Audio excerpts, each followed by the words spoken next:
Sejam todos muito bem-vindos à sede regional de Santa Amaro. Então, sem muitas delongas, vamos dar início a esse seminário, um conteúdo programático de 7 dias. Apesar de ser um seminário com conteúdo programado de 7 dias, ainda assim essas conferências não serão dadas na íntegra. Terei que fazer um resumo até por causa do tempo, que ainda não é o suficiente para a gente passar tudo detalhadamente. Então, durante essas 7 noites, praticamente, nós vamos estar fazendo aqui esse estudo. Peço bastante atenção de todos. O pessoal pode estar anotando, para fazer as suas perguntas, tirar dúvidas, assim por diante. Então, como falei, sem muitas delongas, até por causa do tempo, que já está corrido, Então, gostaria de apenas iniciar fazendo uma oração, para que possamos convidar Deus a estar presente aqui. Fechamos nossos olhos. Nossos preciosos e amados Pais Celestiais, boa noite.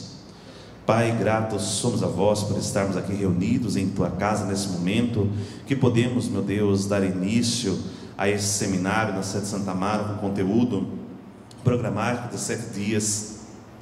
Quero realmente, Pai, pedir a Tua direção, a Tua inspiração sobre nossas vidas, sobre cada pessoa, Pai Celestial, que se encontra aqui, sobre aqueles que ainda não chegaram, sobre aqueles que começarão no dia de amanhã, para que realmente todos possamos sair daqui repletos da Tua graça, com entendimento, tendo discernimento acerca das palavras logo mais que serão proferidas. Meu Deus, eu sou grato a vós por tudo. Eu peço realmente a Tua bênção, a Tua proteção e inspiração. E esse eu oro em nome dos herdeiros pais, eu oro em nome do nosso Senhor Jesus Cristo, eu oro em nome do Espírito Santo. Amém. Pessoal, novamente boa noite a todos. Para aqueles que não me conhecem, meu nome é Inohan. Então vou estar acompanhando vocês durante esses 7 dias, durante esse seminário, essas 7 noites na verdade, de seminários. Hoje, sendo o primeiro dia, nós vamos fazer um estudo de 2 conferências. A primeira é chamada Os Princípios da Criação, e a segunda que nós vamos estudar hoje, chamada A Queda do Homem. Pessoal, está muito frio? Tá? Deixa eu subir um pouquinho a temperatura, ouvindo o pessoal assim com a mão, Eu subi aqui que vai ficar mais quente. Veja lá, pessoal, nossa primeira conferência. É melhor sentar do lado de cá, que eu vou ficar muito aqui, talvez eu vou ficar na frente, não vou? Não vai? Talvez ficar desse lado aqui fica melhor, não? Fica mais fácil o pessoal poder enxergar. Ok? Será só Dona Hilda? Aí nós já damos início. Pessoal, veja lá. Quando vocês ouvem a palavra princípio, o que remete a vocês essa palavra princípio? Princípio lembra o quê? Alguém pode me ajudar? O início, o começo. O começo do quê? O começo da criação. Então, dentro dessa primeira conferência, chamada aí Os Princípios da Criação, nós vamos estudar qual era o plano original de Deus quando Deus criou este mundo. Será que Deus criou este mundo com alguma finalidade? Será que Deus tinha um plano quando Deus criou este mundo? Naturalmente que tinha a pergunta é: qual era esse plano de Deus? O que Deus tensionava quando criou este mundo? É exatamente sobre isso que nós vamos estudar dentro dessa primeira conferência. Veja lá. Pessoal, quem aqui acredita em Deus? Praticamente todos acreditam. Quem aqui já viu Deus? Como nós podemos conhecer Deus, sendo que Deus ele é um ser invisível? Vamos fazer uma analogia. Como é que eu posso conhecer um artista, pessoal? Eu conheço um artista a partir do quê? A partir da sua obra. Por que eu conheço o artista a partir da obra? Porque o artista ele manifesta os atributos aonde? Na obra, Por exemplo, um pedreiro. Como é que eu sei que um pedreiro ele é um bom pedreiro? Eu tenho que observar o quê? A obra. Eu pego o plumo, coloco lá na parede, a parede está aprumada. Opa, é um bom? O pedreiro está tudo torto, é um mau? Pedreiro, por quê? Pela obra se conhece o artista. Por exemplo, nós ouvimos muito falar no mundo cristão acerca de Jesus. Como é que eu sei que Jesus ele foi uma boa pessoa? Observando o quê?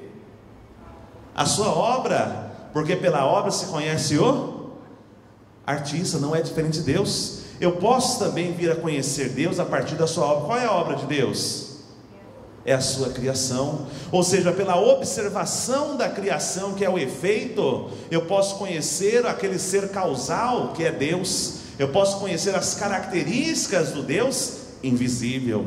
Quem nos revela isso é o apóstolo Paulo, lá na carta aos Romanos, capítulo 1:20. Olha só o que Paulo diz: porque os atributos invisíveis de Deus, assim como seu eterno poder e divindade, claramente se reconhecem desde o princípio do mundo, sendo percebido por meio das coisas que foram criadas. Olha o que Paulo está falando, ó. Você quer conhecer os atributos invisíveis de Deus?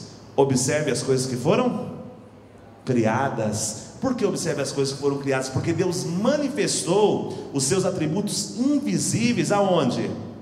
Dentro da criação. Então, se eu estudar a criação, eu tenho condições de conhecer os atributos invisíveis do Criador, ou seja, de Deus.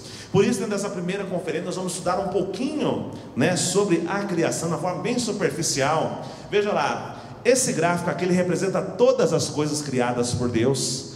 Toda a criação de Deus, ela possui um caráter interno, que é a natureza interna, e possui uma forma externa, que é a matéria, a forma e estrutura.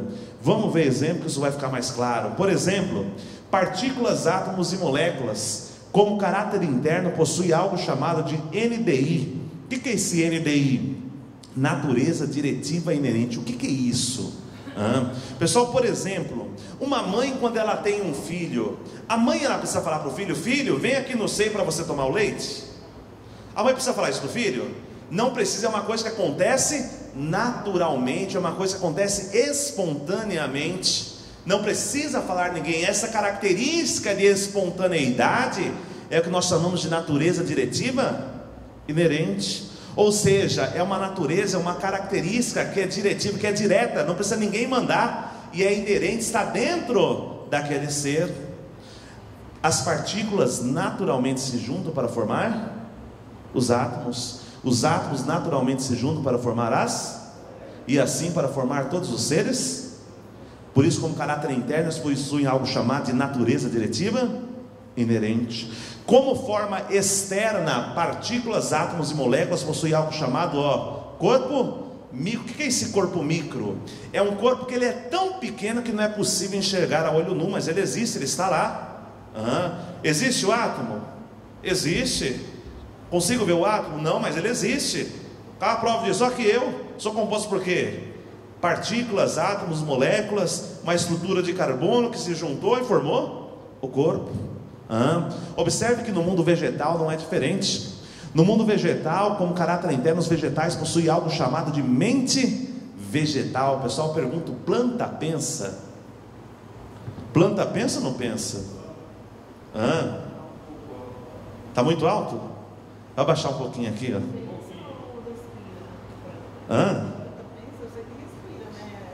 Planta respira, mas será que ela pensa? Veja lá, pessoal, imagine o seguinte: imagine que eu vou pegar um pé de coqueiro, eu vou plantar um pé de coqueiro abaixo da copa das árvores. O que o coqueiro faz? Ele começa a crescer, crescer, crescer, crescer. Ele só para de crescer depois que ele passar por cima da copa de todas as outras árvores. Por que ele faz isso?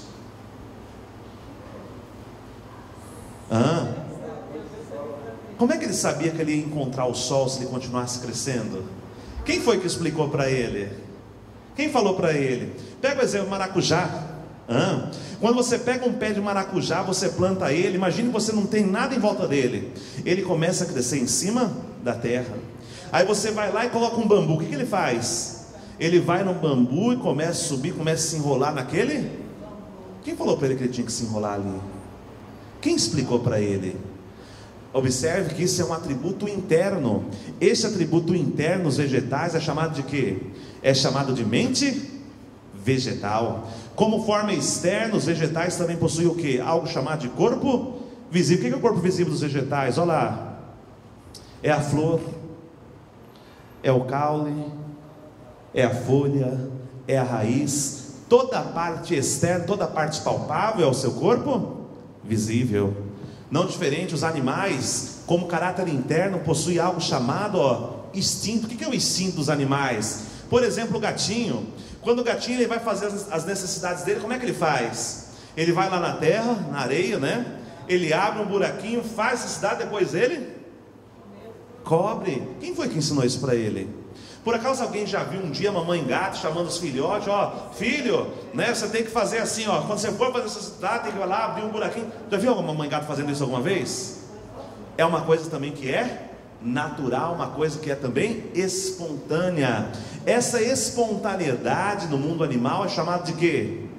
De instinto. Como caráter interno, os animais também possuem o quê? Um corpo visível. O que é o corpo visível dos animais? No caso do gatinho, a pele, o pelo, toda a parte que é palpável. O ser humano também não é diferente. O ser humano, como caráter interno, possui algo chamado de coração e mente. O que vem a ser esse coração e mente? Por exemplo, quando uma pessoa termina um relacionamento, o que a pessoa diz? Estou com o coração partido. Que coração que a pessoa está se referindo? É o coração literal? Se fosse o coração literal, a pessoa estaria morta, né? Que coração que é? É o coração sentimento, é o coração emoção, que também é um atributo interno. Como forma externa, no mundo humano, o ser humano possui o quê? Um corpo visível. Corpo visível, ó, a carne, o cabelo, toda a parte que é palpável. Olha que interessante, pessoal.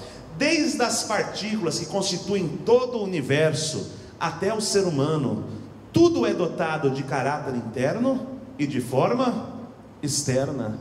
Qual é a conclusão que a gente pode chegar a partir da observação disso? Veja lá, se a criação ela é o efeito, ou seja, se ela é a obra de Deus, e ela possui os atributos de caráter interno e de forma externa, então Deus, como sendo a causa, como sendo o criador, como sendo o artista, Ele também deve possuir o quê? Um caráter interno original e uma forma externa original. Por que Deus deve possuir isso? Porque o apóstolo Paulo falou o quê? Você quer conhecer os atributos invisíveis de Deus? Observe o quê? A criação. Porque Deus manifestou os seus atributos invisíveis aonde? Dentro da criação. Então com certeza Deus é um ser que possui um caráter interno e possui uma forma externa. Qual é a forma externa de Deus? Nós vamos ter isso um pouco mais adiante. Vamos lá, o próximo. Veja lá, toda a criação também, ela é dotada de masculinidade ou positividade e de feminilidade ou negatividade. Exemplos: partículas possuem o que? Íons positivos e íons negativos. Os átomos possuem o que?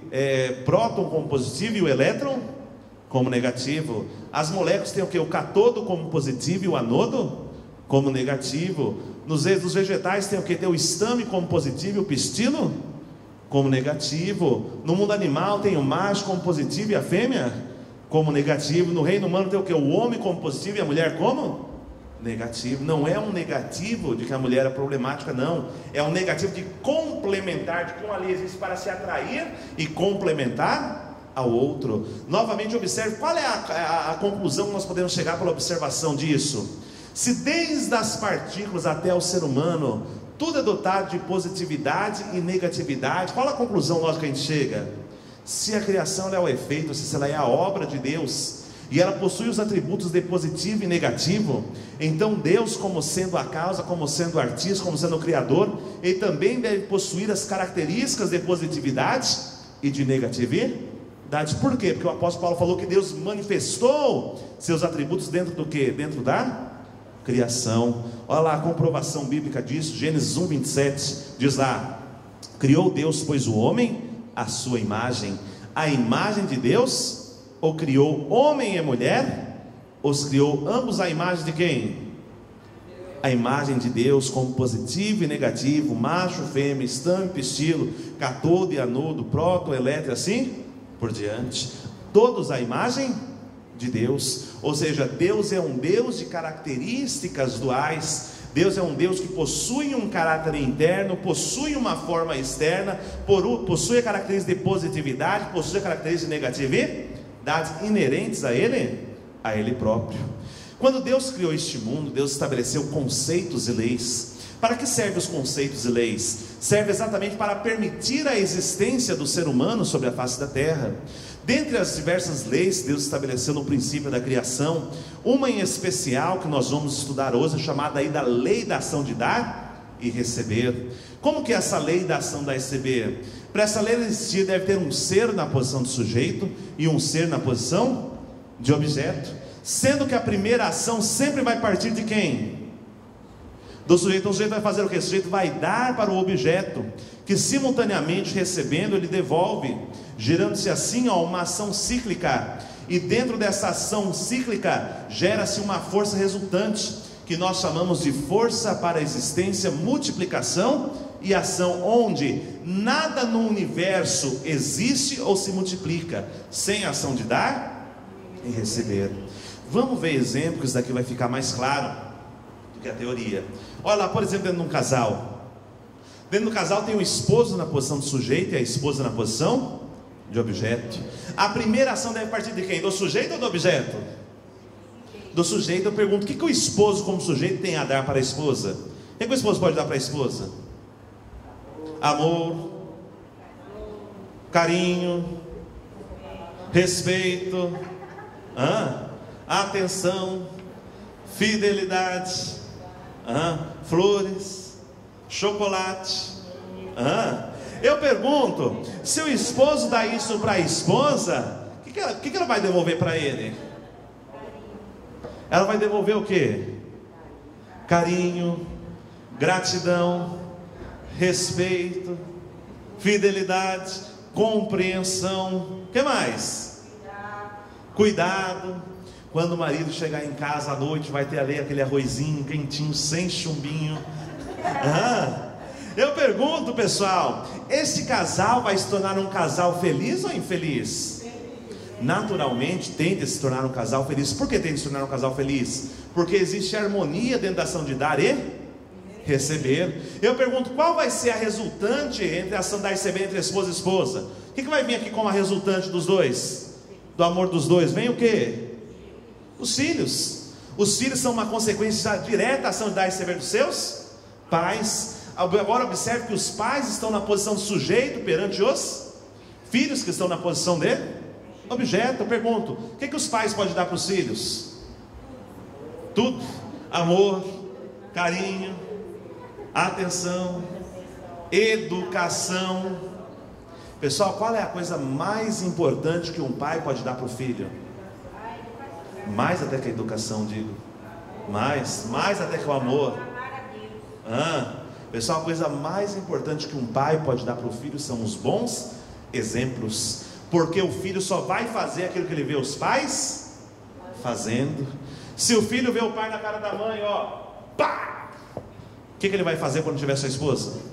Vai fazer exatamente a mesma coisa. Agora, se ele vê um exemplo de amor dentro de sua casa, o que ele vai fazer? Ele tende a fazer também as mesmas coisas. Então, quando os filhos recebem bons exemplos, o que eles vão devolver os pais? Vão devolver gratidão, respeito, reconhecimento, amor, carinho, atenção. Será que quando o pai estiver velhinho, o filho vai colocar o pai no asilo? Dificilmente vai colocar. Por que não? Porque aprendeu a amar, aprendeu a cuidar, aprendeu a respeitar os seus pais. Observe que isso é uma consequência para a vida, exatamente daquilo que receberam dentro de casa. Observe, não apenas nas relações familiares, mas todas as relações estão sujeitas à lei da ação de dar e receber. Por exemplo, no trabalho tem lá o patrão na posição de sujeito, os empregados na posição de objeto. A primeira ação deve partir de quem? Do sujeito ou do objeto? Do sujeito. O que o patrão como sujeito tem a dar para os empregados como objeto, para os colaboradores como objeto? O que ele pode dar? Primeiro, um bom salário. O que mais? Respeito. O que mais? Capacitação profissional. O que mais? Uma boa amizade. Registrar o funcionário, pagar os direitos direitinho, CLT, PNR, aquela série de coisas, né? Eu pergunto, se o patrão fornece isso ao funcionário, o que o funcionário vai devolver para ele? Produção refere-se a quê para o patrão? Lucro?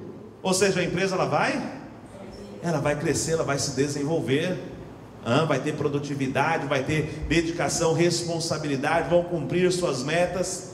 Eu pergunto, será que uma empresa daquela falha? Dificilmente ela vai falir. Por que dificilmente? Porque existe harmonia entre a ação de dar e receber de patrão e empregado. Pessoal, observe que aqui nós chegamos a uma questão. Qual é a finalidade pela qual Deus criou o ser humano. Por que Deus criou o ser humano? Por que nós estamos aqui? Como é que é o nome do seu nome? Desculpa? Adriana. Adriana, para que serve a cadeira? Para sentar. Dona Tatiana, para que serve o relógio? Para ver as horas. Dona Josefa, para que serve o ser humano? O que é o mais difícil ficou para mim, né? Pessoal, olha que interessante. Se você olhar todas as coisas que foram criadas, tudo foi criado com uma finalidade. Nada foi criado por acaso. Procura aqui nessa sala aqui uma coisa que não tem uma finalidade. Você consegue achar? Uma coisa que não tem uma finalidade? Tem? Será que alguma coisa que não tem finalidade? Tudo serve para alguma? Vamos expandir um pouco mais o leque. Procura em toda a criação de Deus. Existe alguma coisa que não tem uma finalidade? Aí a pessoa fala assim: o rato. Rato não serve para nada. Pessoal, mesmo o rato, mesmo a cobra tem uma finalidade. Deus também criou com um propósito, né? Você deixa o queijo lá, o rato vai lá e come, né? Não só isso, mas ele come o lixo, ele ajuda ali né? Na verdade, tudo foi criado com um porquê. Terá sido o ser humano o único ser criado por Deus sem ter uma finalidade? Naturalmente, o ser humano também foi criado com uma finalidade. A pergunta é: por quê? Por qual finalidade? Por que nós estamos aqui? Por que Deus nos criou? Veja lá, Deus criou o ser humano para que o ser humano entrasse numa ação de dar e receber para com Deus. Deus como sujeito e o ser humano como objeto. O que Deus como sujeito ele tem a dar para o ser humano? O que ele pode dar para o ser humano? Amor, a vida, inspiração, motivação, sabedoria, entendimento, discernimento, capacidade, saúde, felicidade. Deus dá tudo para o ser humano. O ser humano recebendo de Deus, o que ele deveria retornar a Deus? Gratidão, respeito, fidelidade, amor, carinho, beleza, reconhecimento.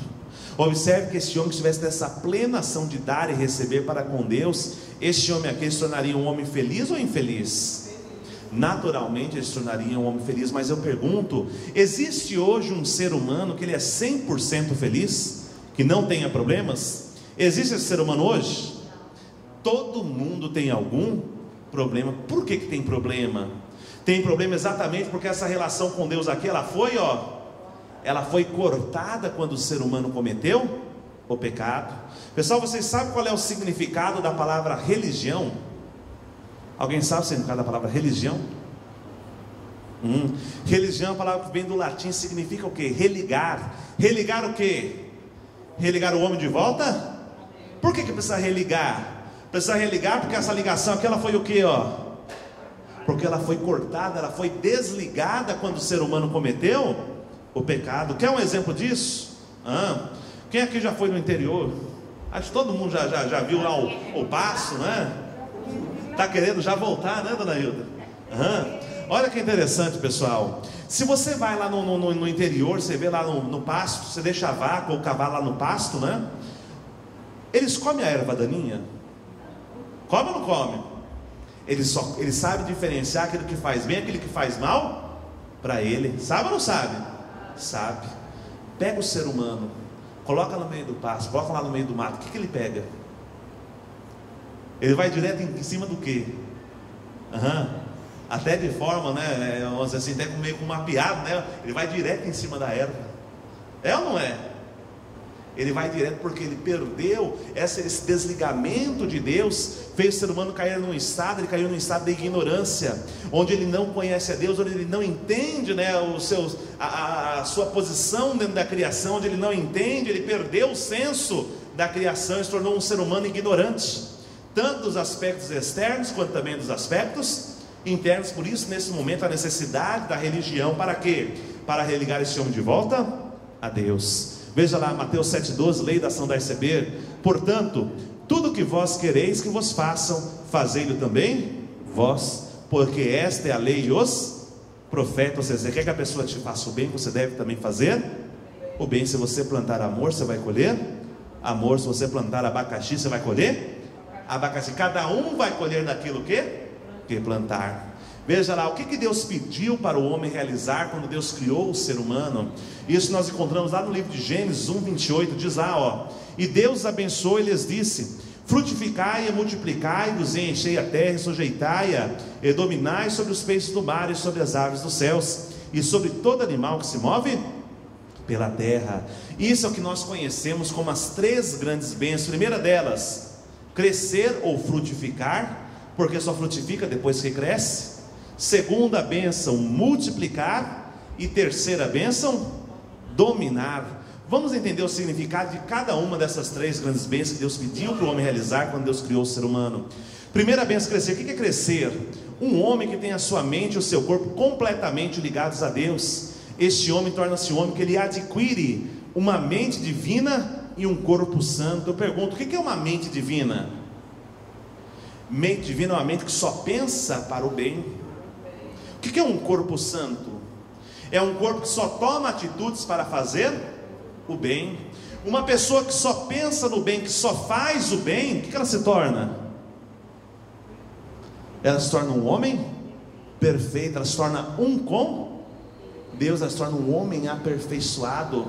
Esta pessoa se torna a forma externa de quem? De Deus. Lembra que nós falamos, Deus possui um caráter interno e uma forma externa? Qual é a forma externa de Deus? A forma externa de Deus é a forma externa de um homem aperfeiçoado, um homem que atingiu deidade, completa unidade com Deus. Houve algum ser humano já que alcançou esse padrão de completa unidade com Deus? Teve ou não teve? 2000 anos atrás, Jesus, quando Felipe perguntou a Jesus: Jesus, mostra-nos a Deus. Qual foi a resposta de Jesus a Felipe? Felipe, não acreditai que eu estou no Pai, que o Pai está em mim? Eu sou perfeito, como perfeito é o Pai que está? Ele queria dizer exatamente o padrão de realização da primeira bênção. Depois de realizar a primeira bênção, o homem está apto agora a realizar a segunda bênção. Qual que é a segunda bênção? Multiplicar. O que é multiplicar? Um homem que alcançou a perfeição, ou seja, que alcançou o processo da primeira bênção, está conectado com Deus, juntamente com uma mulher que passou por esse mesmo processo, também está conectada a Deus. Deus abençoaria este homem e esta mulher em matrimônio, Adão e Eva, e aqui eles multiplicariam o quê? Filhos de quem? Filhos de Deus, filhos divinos, né? Filhos com um padrão de santidade, filhos com um padrão de divindade, assim como de Deus. Aqui esta família estaria pronta agora a realizar o que? A terceira bênção. Qual que é a terceira bênção? Dominar o que? Dominar a criação, dominar as coisas materiais. Então este homem que passou pelo processo da primeira e segunda bênção, conectado a Deus, juntamente com toda a criação que está conectada a Deus, este homem ele reconheceria a criação, ele zelaria pela criação. Por sua vez, a criação forneceria todos os meios para a subsistência do ser humano. Aqui surgiria o que? Um mundo ideal. Pergunta, pessoal, este mundo ideal ele existe hoje? Basta você ligar lá no Datena para ver se ele existe ou não existe. Existe ou não existe? Infelizmente não. Por que não? Um dos motivos, o ser humano ele inverteu a ordem das 3 grandes bênçãos. Como assim inverteu? Observe lá, hoje o primeiro ser humano ele quer saber do que? Ele quer ter domínio, ele quer ter posses materiais, ele quer ter carro, quer ter casa, quer ter dinheiro. Muitas vezes conseguindo ou não, ele já começa o quê? Ele já começa a fazer filho, faz um filho aqui, um filho ali, outro filho acolá. Quando já está no fim da vida, é que vai buscar quem? Vai buscar a Deus. Quando já está sentindo o cheiro do enxofre, aí é que a pessoa vai se lembrar de Deus, só que já é tarde demais. O que a Bíblia fala? Buscai primeiro o reino de Deus sobre todas as coisas, e tudo mais vos será acrescentado. O primeiro passo era buscar a quem? Buscar a Deus. Naturalmente, né, filhos, naturalmente as posses materiais viriam como uma consequência de você ter essa unidade aqui para com Deus. Veja mais, o mundo substancial visível e o mundo substancial invisível. Todas as pessoas, sem exceção, passarão por 3 etapas em suas vidas. Uma primeira etapa é chamada de vida intrauterina, uma segunda etapa de vida na terra, a terceira etapa de vida no mundo espiritual. O que é essa vida aqui uterina? É uma vida quando nós estamos lá dentro do útero de nossas mães. Quanto tempo dura essa vida aqui, pessoal? 9 meses é uma vida aquática. Estamos dentro de uma bolsa de água, dentro ali do líquido amniótico, né? E ali, quanto tempo a criancinha passa ali? 9 meses, ela fica ali só ali, ó, nadando, sombra e água fresca, né? Ali por 9 meses. Eu pergunto, quando a criança está dentro do útero da sua mãe, ela tem olho? Tem ou não tem? Tem. Ela tem nariz? Tem. Tem boca? Tem ouvido? Tem mão? Tem tudo. Ela usa para alguma coisa? Para que ela usa o nariz dela aqui nessa bolsa de água? Ela usa para quê? Respira pelo nariz ou pelo umbigo? É tudo, ela recebe através do cordão umbilical. Ela está dentro de uma bolsa, é uma vida aquática. Ela tem nariz, mas ela não usa. Ela tem olho, mas ela não usa. Ela tem ouvido, mas ela não usa. Ela tem perna, mas ela não usa. A pergunta que eu faço é: por que está lá se ela não usa? Por que Deus criou isso se ela não usa nesta vida? Observe que não foi feito para usar nessa vida, apenas para ser desenvolvido nessa vida. Mas quando é que vai usar isso? Quando passar por uma próxima etapa da vida. Observe que findados 9 meses aqui de vida, o que acontece? Essa bolsa de água, ela faz o quê? Ela estoura. O médico vai lá, pega o microfone, coloca lá na barriga da mãe para ouvir o coração da criança. Como é que está o coração da criança? Está lá, está a milhão, parece bateria de escola de samba, né? Por que está a milhão? A criança está achando o quê? Eu vou morrer. Ela está desesperada, ela não sabe o que está acontecendo naquele momento, porque ela está morrendo para essa vida uterina, para essa vida aquática, e está nascendo para uma nova etapa da vida, que é a vida na terra. Observe que quando ela passa para essa próxima etapa da vida, que é a vida na terra, tudo que não tinha uma finalidade aqui passa a ter uma finalidade. O olho, que nesse mundo não servia para nada, quando veio para cá se torna o quê? A visão. A boca, que nesse mundo não servia para nada, quando vem para cá se torna o quê? O paladar. O nariz, o olfato. Ouvido, a audição, a mão, o tato. Ou seja, tudo que não tinha uma finalidade aqui, quando veio para esse mundo, passou a ter uma finalidade, passou a ter um propósito. Observe que nós saímos de uma bolsa de água e entramos numa nova bolsa. Que bolsa é essa agora? Estamos agora envoltos numa bolsa de quê? Uma bolsa de oxigênio. Nessa bolsa de oxigênio, olha que interessante, Deus colocou a nossa mente dentro do nosso corpo. Pessoal, quantos por cento da nossa mente nós utilizamos? Alguém tem ideia?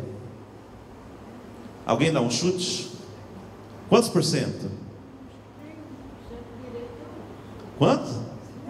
Nenhum por cento? Veja lá, pessoal, quanto vocês acham? Dá um chute aí, alguém. Será que usam uns 10%? Pelo menos? 20%? Pessoal, isso daqui é cientificamente provado. O ser humano utiliza de 3 a 5% de toda a sua capacidade.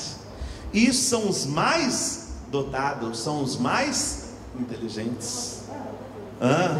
Talvez, dona Hilda, a gente está mais ou menos dentro daquele padrão aí do 1,5, 2. A pergunta que eu faço é: por que Deus colocou tanta capacidade se eu não uso? Por que está lá se eu não uso? Para eu responder essa pergunta, eu não tenho como responder essa pergunta aqui sem retornar para cá e fazer exatamente a mesma pergunta aqui. Por que a criança aqui tem olho, tem nariz, tem boca, tem mão, tem pé, tem ouvido, se ela não usa? Porque na verdade não foi feito para usar nessa etapa da vida, apenas para ser desenvolvido aqui, mas vai ser utilizado aonde? Numa próxima etapa. Da mesma forma, a nossa mente, ela não foi feita para ser utilizada 100% aqui, apenas para ser desenvolvida aqui, mas para ser utilizada aonde? Numa próxima etapa da vida, que é a vida no mundo espiritual. Pessoal, através da nossa mente nós interagimos com o mundo espiritual. Além dos 5 sentidos físicos, nós possuímos outros 5 sentidos, são chamados sentidos espirituais. Quais sentidos são esses? Uma visão espiritual, uma audição espiritual, um olfato espiritual, um tato espiritual, um paladar espiritual. Todos nós possuímos esse sentido, mas sentidos eles foram o quê? Eles foram cortados, eles foram desligados quando o ser humano cometeu o pecado. Não sei se já aconteceu com você, está na sua casa, de repente chega alguém lá, Dona Hilda, né, a senhora vai lá na porta, a senhora olha, não tem ninguém, a senhora volta para dentro, mas eu ouvi, alguém me chamou, daqui a pouco de novo, Dona Hilda, você vai lá de novo na porta, você olha lá, você olha, não tem? Já aconteceu isso? Outra situação, você está voltando à noite para casa, sozinho na rua da faculdade, do trabalho, enfim, aí você olha para trás, tudo escuro, você tem a sensação de estar sendo seguido. Qual sentido está manifestando? O nosso tato espiritual. Tem pessoas que ouvem, tem pessoas que sentem cheiro, tem pessoas que veem, tem pessoas que sentem. Todos nós possuímos esse sentido, mas como eu falei, eles foram cortados, eles foram desligados quando o ser humano cometeu o pecado. Vou contar uma historinha que aconteceu uma vez. Um pastor amigo nosso que da mesma igreja, ele foi dar essa mesma conferência no interior de São Paulo, e quando ele retornar, ele morava lá na região de Osasco na época, ele morava dentro de uma comunidade, então para você chegar dentro na casa dele, tinha um escadão que você tinha que descer, né? E chegando ele e a esposa de madrugada, quando eles se deparam na frente daquele escadão, que eles olham lá embaixo do escadão, eles veem 2 caras lá embaixo. Adivinha o que eles pensaram na hora? Vamos ser roubados. Um olhou para o outro e falou: olha, hoje vão levar tudo nós. Aí colocaram na mão de Deus, não tinha outro caminho. Fazer o que? Vamos descer, vamos arriscar, coloca na mão de Deus. Tinha quantas pessoas embaixo mesmo? 2 pessoas embaixo. Em cima estava quem? Estava ele e a esposa. Eles começaram a descer. No que eles chegaram na frente dos 2 caras, os caras falaram: boa noite, boa noite, boa. Para quantas pessoas? Para 3, mas só estava ele e a... Quem era o terceiro? O terceiro naquele momento foi um livramento, foi um ser espiritual que se manifestou para aqueles 2 bandidos, para que não roubasse ele naquele momento. Como eu falei, todos nós possuímos esses sentidos, mas eles foram o quê? Eles foram cortados quando o ser humano cometeu o pecado. Eles foram feitos para você desenvolver aqui na terra, para vivenciar eles aonde? Nessa terceira etapa da vida, que é a vida no mundo espiritual, será uma vida eterna. Olha que interessante, quando a mãe está gestante da criança, do seu bebê, se a mãe ela fuma, se ela bebe, o que vai acontecer com a criança quando ela nascer? Provavelmente ela vai ter problemas, né? Talvez uma asma, bronquite, não sei, algum problema. Por quê? Porque todo destino que é plantado nessa etapa da vida, ele será colhido aonde? Numa próxima etapa da sua vida, que é a vida na terra. Da mesma forma, todo destino que é plantado aqui na vida na terra, ele será colhido aonde? Numa próxima etapa de sua vida, que é a vida no mundo espiritual. Então isso quer dizer o quê? Céu, paraíso ou inferno, tudo isso é determinado de acordo com as suas atitudes enquanto você está na terra. Quem define isso é você, exatamente baseado nas suas atitudes. Veja lá mais um: o relacionamento entre o eu físico e o eu espiritual. Pessoal, dentro da criação do ser humano, o ser humano foi o único ser criado por Deus como um ser bicorpóreo. Isso quer dizer o quê? Ele possui um corpo físico, mas também possui um corpo espiritual. Como é que eu faço para desenvolver o meu corpo físico? O que eu preciso para desenvolver o meu corpo físico? Eu preciso dos elementos físicos. Quais são eles? O oxigênio, os raios solares, o arroz, o feijão, a água. Através dos elementos, o que vai acontecer com o meu corpo? Meu corpo ele vai crescer, ele vai se desenvolver. A partir das boas ações do meu corpo físico, eu começo a mandar elementos de vitalidade para o meu corpo espiritual. O que são os elementos de vitalidade? É como se fosse o ar, o sol, porém são elementos que permitem o crescimento, o desenvolvimento do meu corpo espiritual. Porém, o que é crescer? O que é se desenvolver espiritualmente? É crescer em tamanho? Não, crescer espiritualmente é se aproximar de Deus, entrar num relacionamento para com Deus. Uma vez que você cresce espiritualmente, você entra nesse relacionamento para com Deus, Deus começa a mandar os elementos de vida para o seu ser espiritual. O que são os elementos de vida? Paz, inspiração, motivação, sabedoria, entendimento, discernimento, capacidade, felicidade, saúde. Seu eu espiritual recebe esses elementos de vida de Deus e transmite esses elementos para quê? Para o seu corpo? Vai se tornar que tipo de pessoa? Uma pessoa que é inspirada, uma pessoa que é motivada, uma pessoa que é capaz, uma pessoa que é saudável, uma pessoa que é paciente, uma pessoa que é humilde, uma pessoa que é feliz. Pergunta: existe hoje um ser humano que ele é 100% feliz? Tem ou não tem, pessoal? Não tem. Por que não tem? Um dos motivos, veja lá, mais um dos motivos. Veja lá, como é que está o oxigênio do ser humano hoje, pessoal? Monóxido, dióxido de carbono, é o que mais? É o cigarro, é a maconha, é o crack, enfim, todo esse tipo de droga que a gente imaginar. Como é que está os raios solares do ser humano hoje? Pega sol todo dia aí, das 11 da manhã às 2 da tarde, pode, doutora Valsama? Vai dar o quê? Vai dar câncer de pele. Como é que está o alimento do ser humano hoje? Maravilhoso, mas faz mal. Está todo mundo tomando omeprazol. Olha lá, falei uma verdade. Um monte de gente falou, verdade, já tomei isso.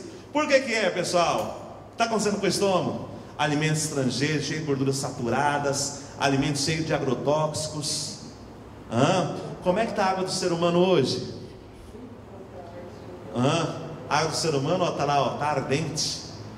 Eu pergunto, o que o ser humano está fazendo com o corpo dele? Ele está nutrindo ou ele está matando? Ele está matando o seu corpo. Consequentemente, não apenas daquilo que ele recebe dos elementos externos, mas principalmente devido às más ações do meu corpo físico. Em vez de mandar elementos de vitalidade para o meu corpo espiritual, eu começo a mandar elementos de mortalidade. Eu começo a matar o meu eu espiritual. O que é matar o meu eu espiritual? É afastar ele de Deus. Eu crio uma barreira, eu deixo de receber os elementos de vida de Deus. Uma vez que eu crio essa barreira, eu não consigo mais receber amor, não consigo mais receber inspiração, não recebo mais motivação, não recebo mais saúde, felicidade, paz. Eu paro de receber. Meu eu espiritual, ele fica vazio, ele fica oco. Se o meu eu espiritual não tem nada, o que ele vai mandar para o meu corpo físico se ele não tem nada? Se ele não tem nada, ele vai mandar o que para o físico? Ele vai mandar nada. Vai se tornar que tipo de pessoa? Vai se tornar uma pessoa vazia, uma pessoa oca, uma pessoa que não tem motivação para fazer nada, uma pessoa que não tem vontade de fazer nada, uma pessoa que não tem sabedoria, uma pessoa que não tem paciência, uma pessoa que não tem inspiração, uma pessoa que não tem discernimento, uma pessoa que não tem saúde, uma pessoa que não tem felicidade. Aqui surge o que? Surge a depressão. Pessoal, depressão é a doença do século hoje, né? Pessoal, onde está sendo tratada a depressão? Onde é que trata a depressão? É no cardiologista? Onde trata a depressão? Psiquiatra, né? Como é que o psiquiatra trata a depressão hoje? Mede remédio, né? Qual a cor do remédio? Só faixa preta no cara. Melhora ou piora? Maioria das vezes piora. Por que piora? Porque está tratando um problema espiritual, buscando uma solução física, enquanto que a raiz do problema é o que? É a morte do meu eu espiritual. Onde hoje está sendo curada, não tratada, está sendo curada a depressão. Em que lugar hoje está sendo curada a depressão? Dentro da onde? Das igrejas. Por que dentro das igrejas? A igreja está fazendo exatamente o que? Tratando o que? O eu espiritual, fazendo o eu espiritual retornar novamente a Deus. O pessoal pergunta: como resolver o presente estado de infelicidade pela qual o ser humano ele está passando? Eu não tenho como resolver esse presente estado de infelicidade sem primeiro conhecer como foi que este mal, como foi que essa maldição entrou dentro do ser humano. Então o que será que desviou o ser humano do plano original de Deus, que era a formação de uma família sob Deus, baseada nas 3 grandes bênçãos: crescer, multiplicar e dominar? O que será que desviou o homem desse ideal? É exatamente a nossa segunda conferência, que é a queda do homem. Então Então, pessoal, aqui dentro da segunda conferência, que é do homem, nós vamos estudar exatamente o que foi que levou o ser humano a cometer o pecado. Como que o pecado, ele veio a parar no ser humano? De que forma essa infelicidade, ela veio a parar no ser humano? Veja lá, pessoal, o ser humano, ele possui uma mente original que o conduz a fazer o bem. Quando o desejo da mente original é realizado, o que o ser humano sente? Felicidade. Entretanto, com o pecado, foi colocado no ser humano uma mente má, que o conduz a fazer o mal, independentemente da sua vontade. Quando o desejo da mente má é realizado, o que o ser humano sente? Infelicidade. Pergunta: será que Deus já criou o ser humano com esse tal estado de contradição, com esta luta entre bem e mal? Será que o ser humano já foi criado assim? Naturalmente que não. O ser humano não foi criado assim. Com certeza esta mente má, ela foi colocada no ser humano em um certo momento após a sua criação. Então, se eu entender como que esta mente má ela entrou no ser humano, eu posso também aprender a saber os caminhos para retirá-la, e consequentemente a presente infelicidade que o ser humano sente hoje, ela também deverá ser eliminada. Por este motivo, nós vamos estudar aí agora a origem do pecado, ou seja, como que o pecado veio a parar no ser humano. Algumas denominações dizem que o pecado veio a parar no ser humano a partir de um fruto que Adão e Eva comeram. Terá sido realmente esta a origem do pecado?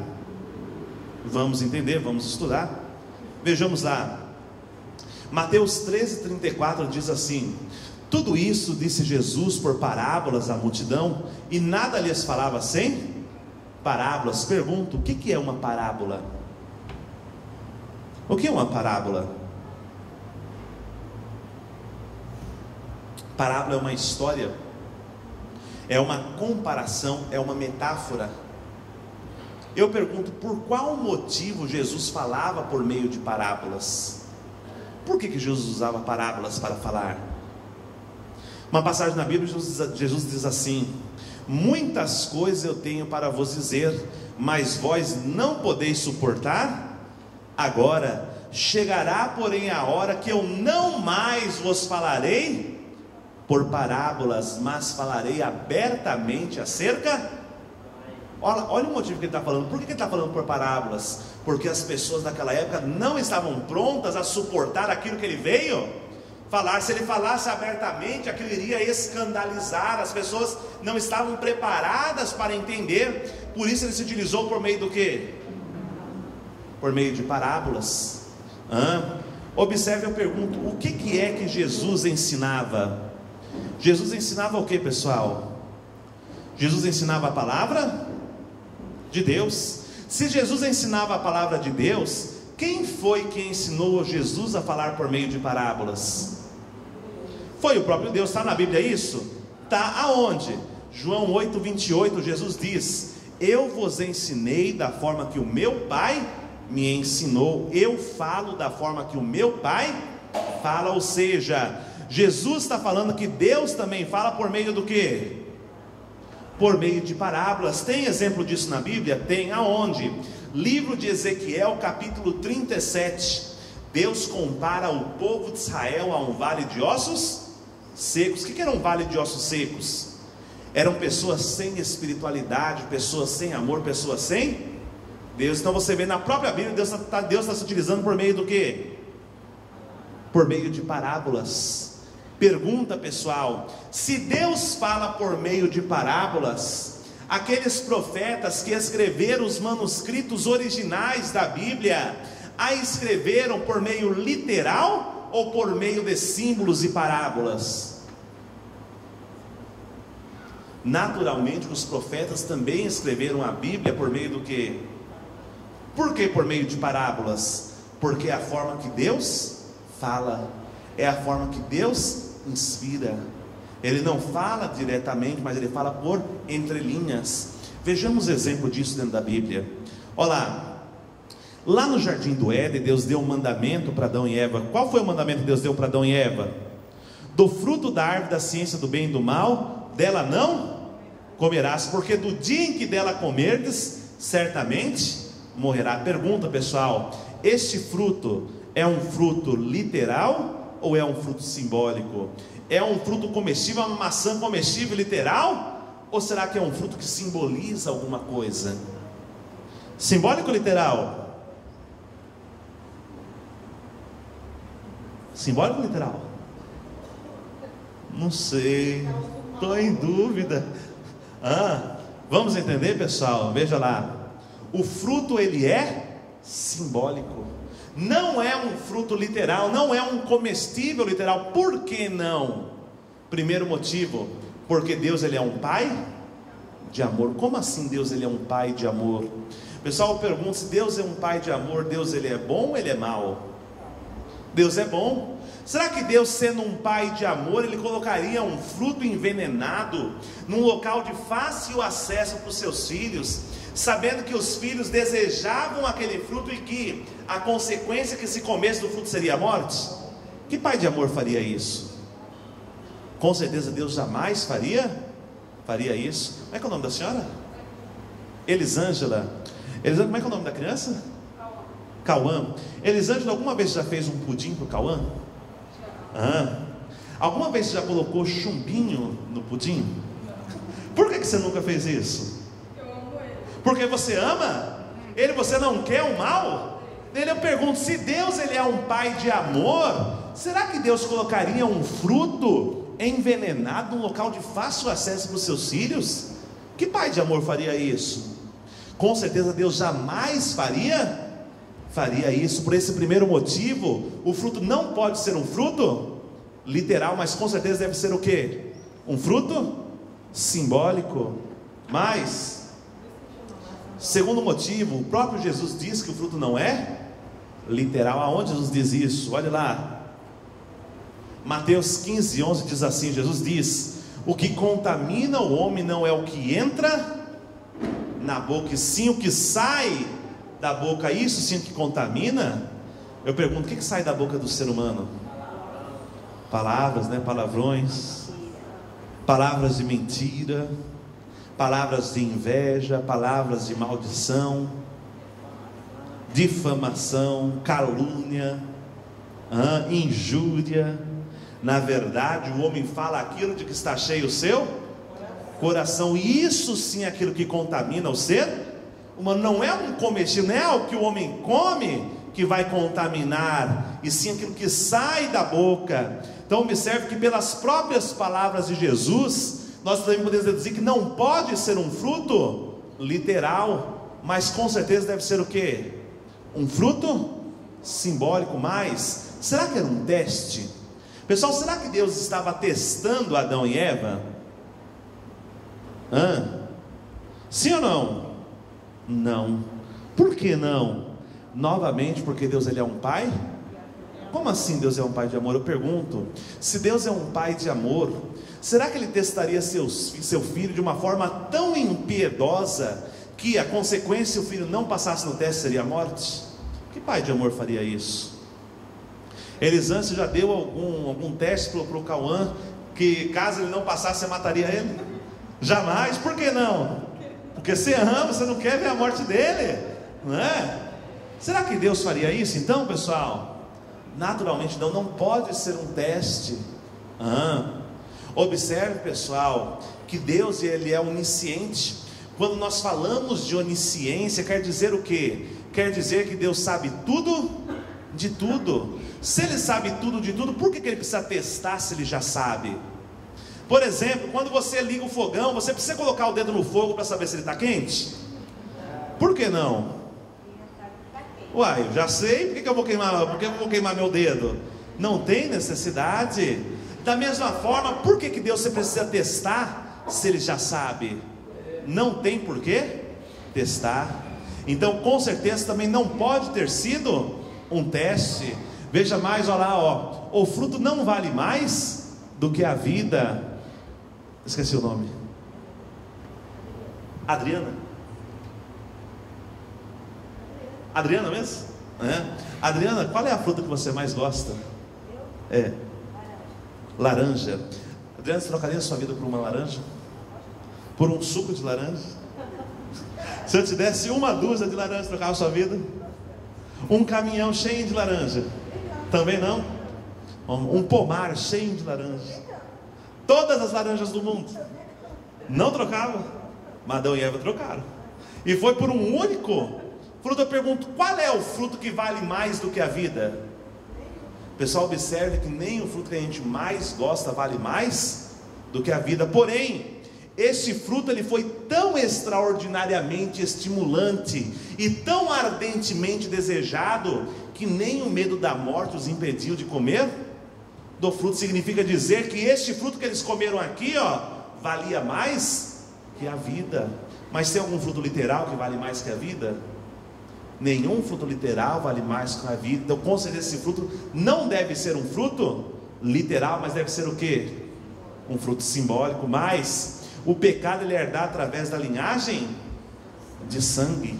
Pessoal, quando a gente vê essa passagem de Jesus, Mateus 15:11, Deus diz lá: o que contamina o homem não é o que entra pela boca, sim o que sai da boca, isso sim contamina o homem. Na sequência desse versículo, Pedro questiona Jesus: o que você quis dizer com esta parábola aqui?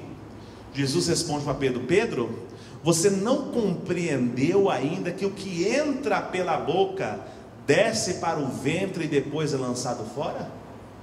Olha como Jesus falou para Pedro. Qual é o caminho do comestível? É boca, sistema digestivo e depois fezes. Isso não vai passar de geração para geração. Observe que, entretanto, o pecado ele é herdado através do que? Através da linhagem de sangue. Mas um fruto literal pode transmitir o pecado através da linhagem de sangue? Qual é o caminho de um fruto literal? É boca, sistema digestivo e... Então, com certeza não pode ter sido um fruto literal, mas com certeza deve ser o que? Um fruto simbólico. Porém, se o fruto ele é simbólico, o que esse fruto simboliza? Se o fruto ele é simbólico, com certeza a árvore a qual estava o fruto, ela também deve ser uma árvore simbólica. Pessoal, a Bíblia fala sobre duas árvores em especiais lá no Jardim do Éden. Uma era a árvore da ciência do bem e do mal, a qual estava o fruto, e ao lado dela estava o que? A árvore da vida. Vamos ver primeiro o significado da árvore da vida. Vamos ver 3 exemplos da árvore da vida. Uma com Adão no Jardim do Éden, uma com Jesus na era do Antigo Testamento, e outra com o Senhor da segunda vinda na era do Novo Testamento. Vejamos lá, olha lá, Gênesis 3:24 diz assim, e havendo lançado fora o homem, pôs querubins a oriente do jardim do Éden, e uma espada inflamada que andava ao redor para guardar o caminho da árvore da vida. Pessoal, o que está se passando aqui? Qual é o contexto que está passando? Após Adão e Eva serem expulsos do jardim do Éden, diz a Bíblia, Deus colocou o quê? O que são querubins? Anjos. Que tipo de anjo? Tem tipo de anjo? Sim. A Bíblia fala sobre 3 tipos: sobre os querubins, sobre os serafins e sobre os anjos do Senhor. O que são os querubins? O que o querubim faz? Querubim, ele é um anjo mensageiro. Serafim é um anjo guerreiro.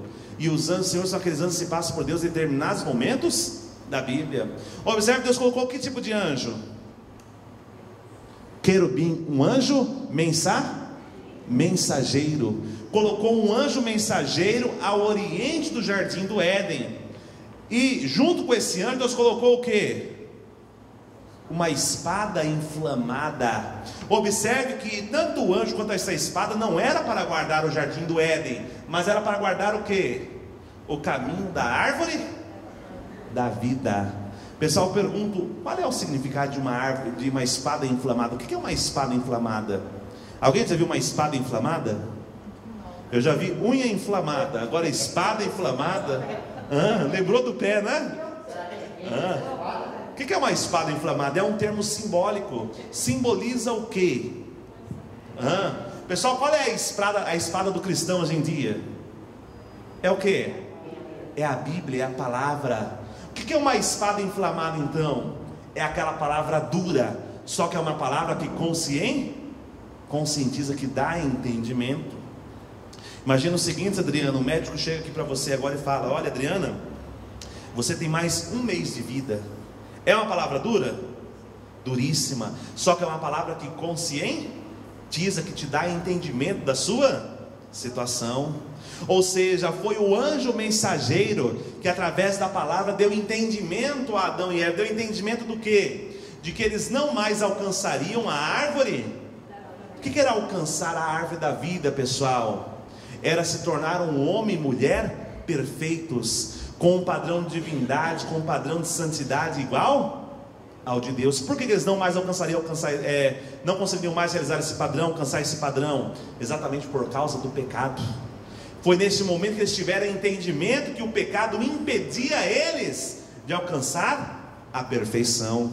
Veja mais, Provérbios 13:12 diz: a esperança demorada enfraquece o coração, mas o desejo chegado é a árvore da vida. O pessoal pergunta, há 2000 anos atrás eu pergunto, o que o povo de Israel estava esperando?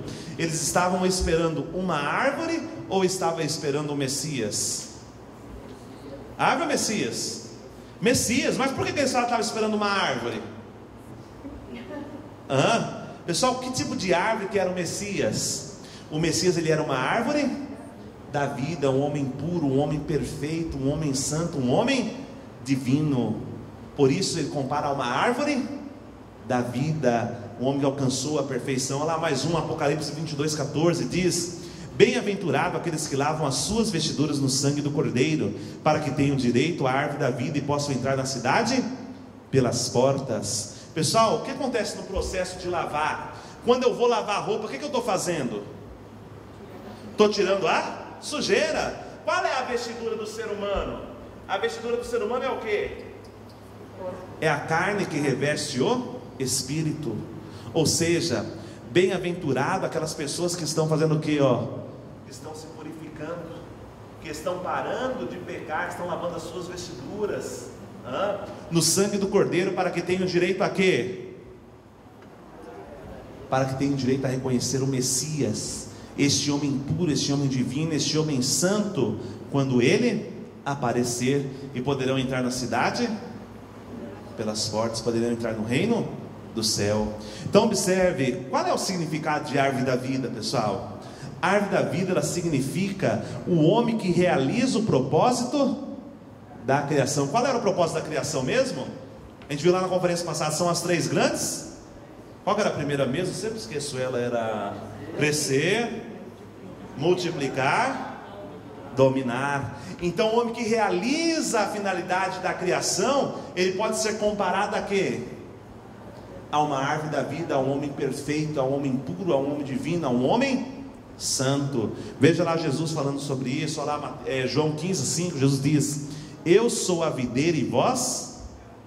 Pergunta, Jesus era uma árvore ou era um ser humano? Mas por que ele fala que ele era uma árvore? Que tipo de árvore Jesus era? Ele era uma árvore da vida, um homem perfeito, um homem puro, um homem divino, um homem santo. E ele diz que nós temos que ser, que as varas serão enxertadas nessa árvore, nós temos que ser os galhos desta árvore. Olha, quem está em mim, eu nele, se dá muito fruto, porque sem mim nada podeis fazer. Pessoal, observe que se a árvore da vida era o símbolo de Adão antes de cometer o pecado lá no jardim do Éden, e a árvore da vida estava exatamente ao lado da árvore da ciência do bem e do mal, eu pergunto, quem é que estava ao lado de Adão lá no jardim do Éden, que pode simbolizar essa árvore aqui, quem era? Era a mulher, era Eva.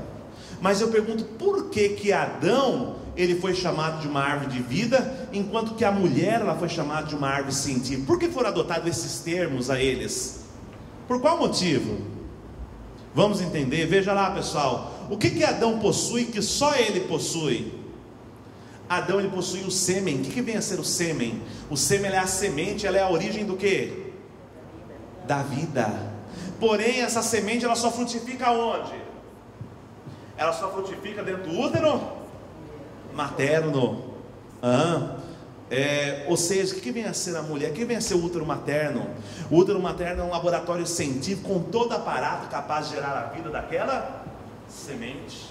Para ficar mais claro o entendimento, imagina o seguinte: vou pegar uma semente de milho, vou colocar na minha mão, vou deixar aqui um mês na minha mão.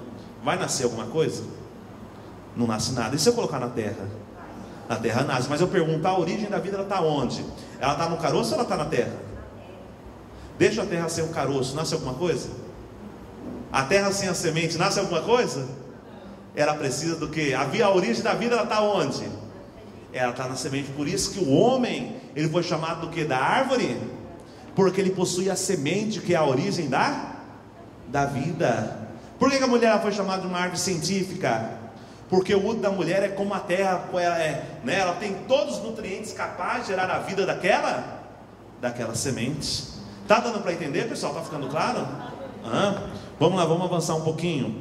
Diz também lá na Bíblia, em Gênesis 3:1, que também tinha uma cobra. Olha lá o que fala lá. Ora, a serpente era mais astuta que todos os animais do campo que o Senhor Deus tinha feito.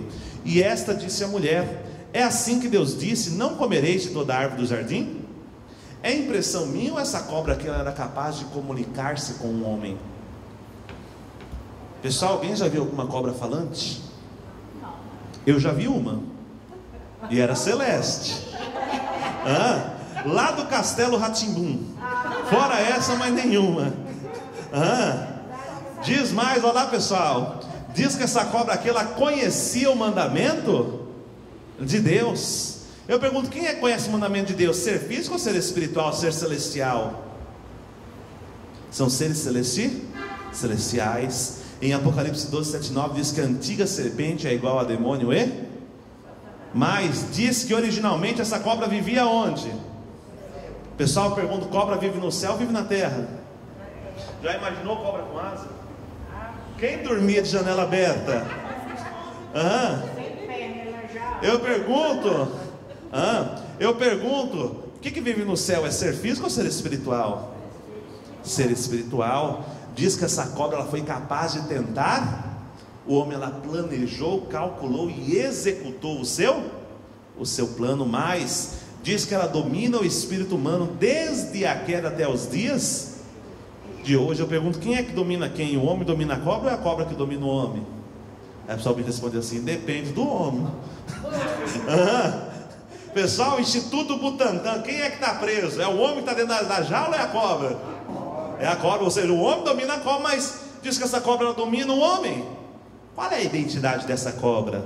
Vamos descobrir a identidade dela. Olha lá, Apocalipse 12:7-9 diz: e houve batalha no céu. Miguel e os seus anjos batalhavam contra o dragão, e batalhava o dragão e os seus anjos, mas não prevaleceram, e nem mais se achou seu lugar nos céus, e foi precipitado o grande dragão, a antiga serpente, chamada de quê? Diabo e Satanás, que engana todo mundo. Ele foi precipitado aonde?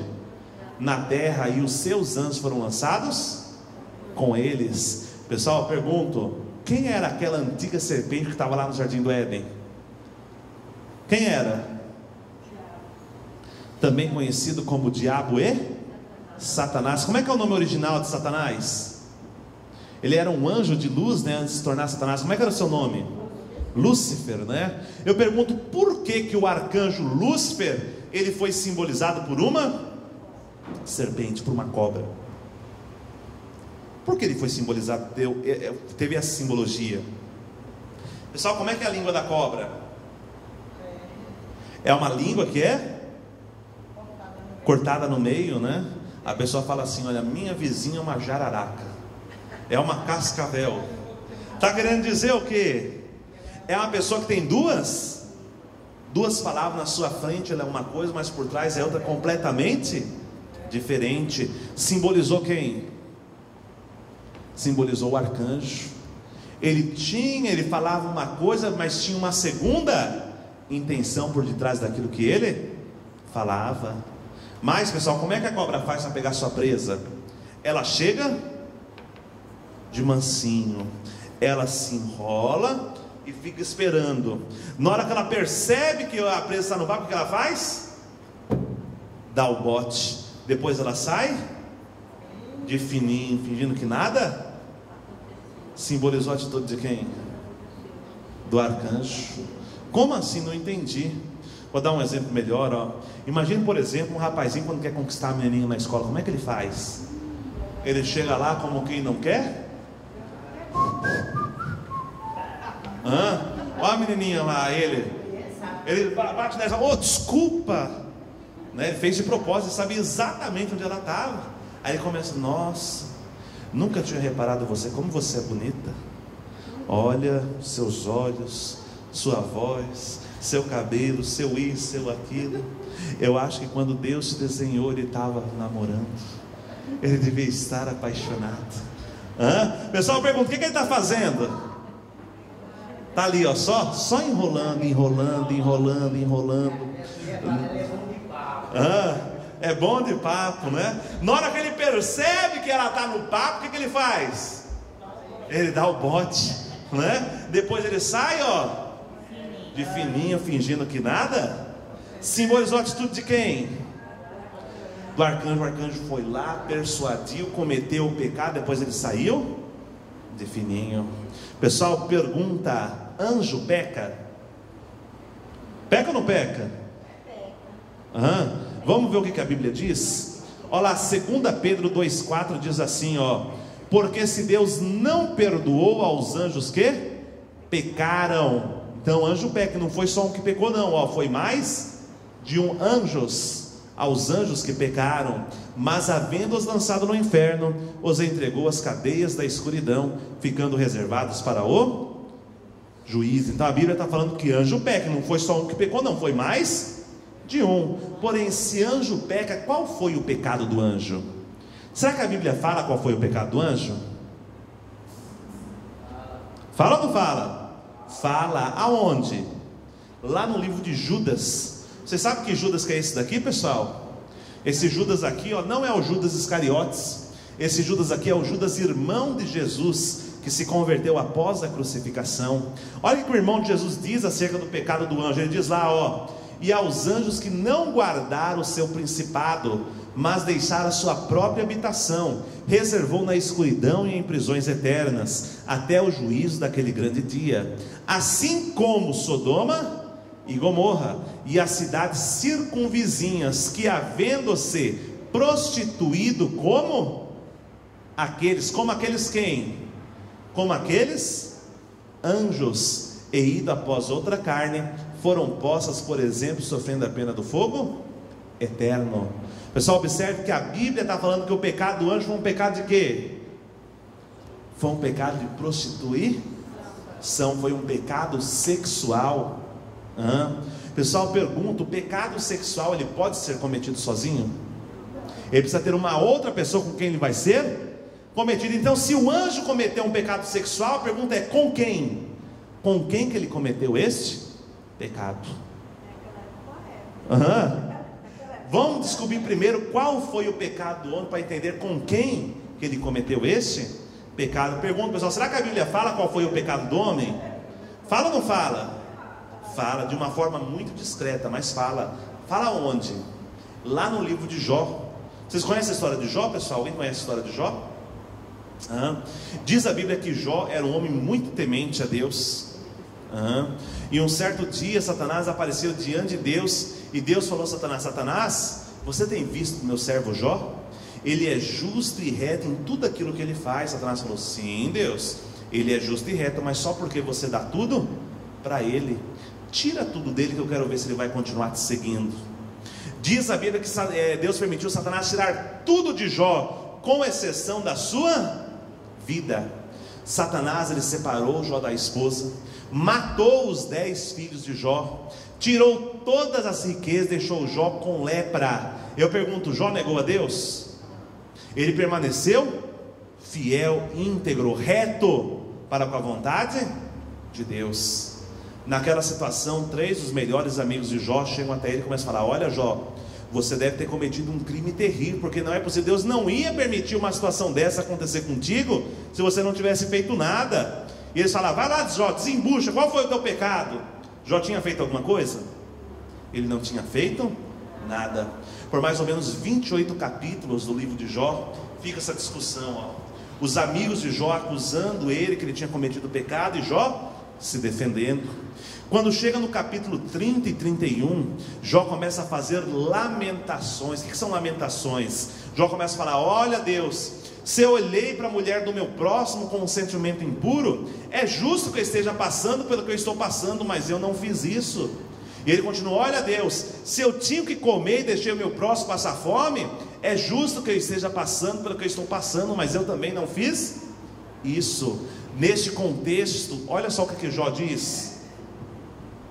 Jó capítulo 31, versículo 33, Jó diz assim, ó: se como Adão encobri as minhas transgressões, ocultando o meu delito no meu seio, na continuação, então é justo que eu esteja passando pelo que eu estou passando, mas eu também não fiz isso. Mas olha o que ele fala aqui, ó.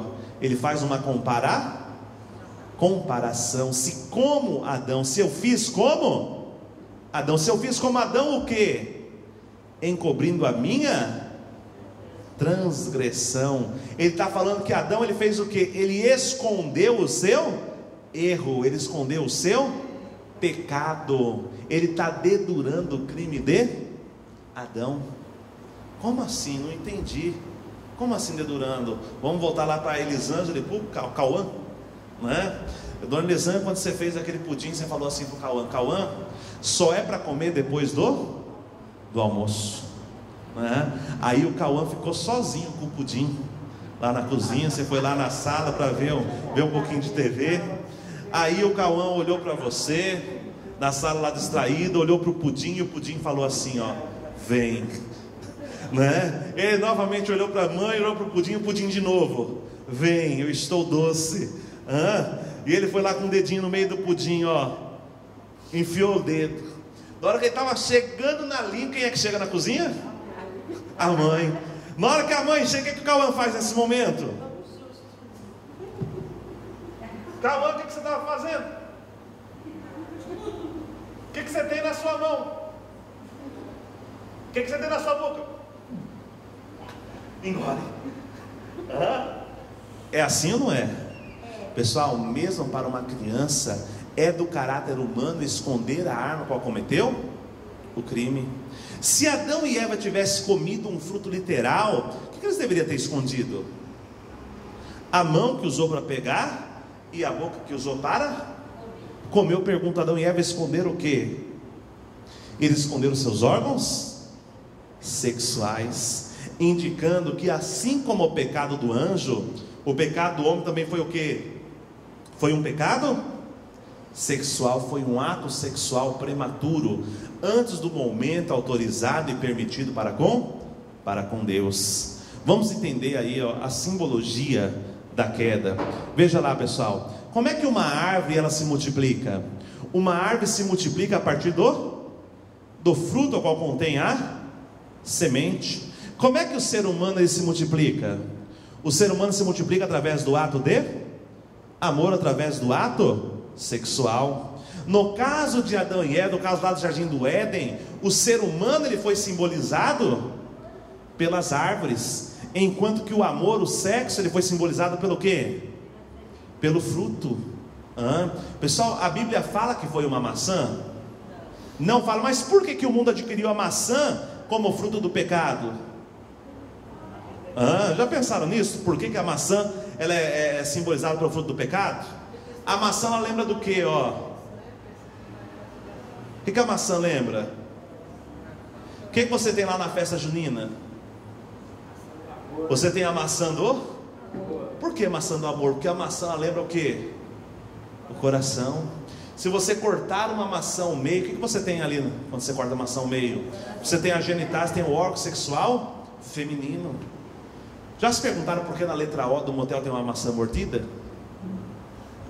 Pessoal, o que o pessoal vai fazer lá no motel? Eles vão comer maçã ou vão fazer outras coisas? Já indicando que o pecado cometido pelo ser humano foi o que? Foi o pecado sexual.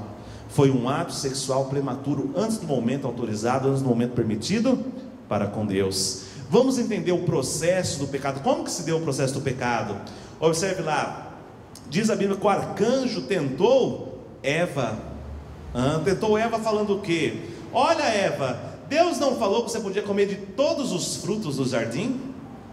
Observe que o fruto significava o quê? O ato sexual. O arcanjo estava fazendo o que com Eva? Ele estava tentando Eva, ele estava seduzindo a Eva.